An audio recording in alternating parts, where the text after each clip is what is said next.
শীতকালে বাঙালি বাড়িতে যদি একবার অন্তত কড়াইশুঁটির কচুরি না হয় তাহলে কি চলে বলো? তবে সেই কড়াইশুঁটির কচুরি পারফেক্টলি বানাতে গেলে কিন্তু অনেকগুলো টিপস অ্যান্ড ট্রিক্স ফলো করতে হবে।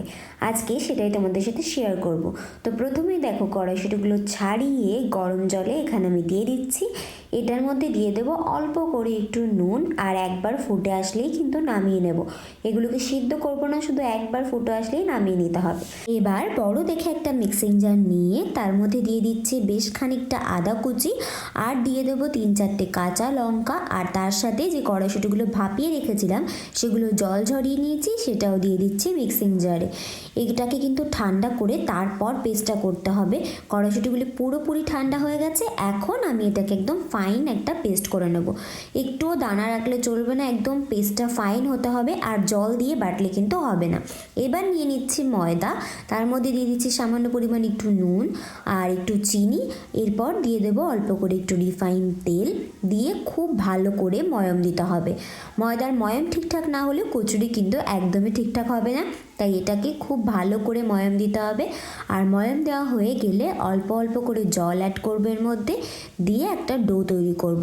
ডোটা কিন্তু খুব শক্ত হলেও চলবে না, আর একদম নরম হলেও চলবে না, মিডিয়াম একটা ডো তৈরি করতে হবে। তাই অল্প অল্প করে বারে বারে জল দিয়ে তারপর আমি ময়দাটা মেখে নিচ্ছি, আর ভালো করে ঠেসে ঠেসে মেখে নিয়েছি। দেখো, আমাদের ময়দা মাখা কিন্তু একেবারে রেডি। এবার এটা কিছুক্ষণ রেস্টে থাক, ততক্ষণ আমরা পুরটা তৈরি করে নিই। একটা কড়াইতে কিছুটা রিফাইন তেল দিয়ে তার মধ্যে দিয়ে দিচ্ছি ফোড়নে হিং আর অল্প করে একটু কালো জিরে।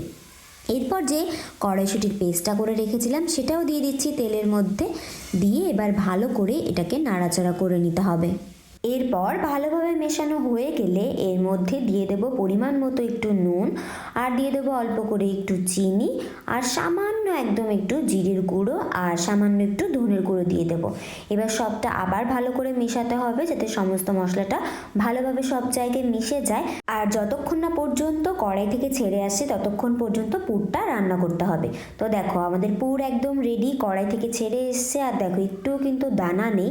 এবার এই পুরটা যাতে ভরতে সুবিধা হয় তার জন্য এভাবে হাতের মধ্যে পাকিয়ে গোল গোল করে নিচ্ছি। এতে কিন্তু বেলতেও সুবিধা হয়, আর পুরটা সব জায়গায় ছড়িয়ে পড়ে। এবার ময়দা থেকে একটা লেচি কেটে নেব। লুচি সাধারণত আমরা যেমন লেচি তৈরি করি তার থেকে কচুরির লেচিটা একটু বড় হয়।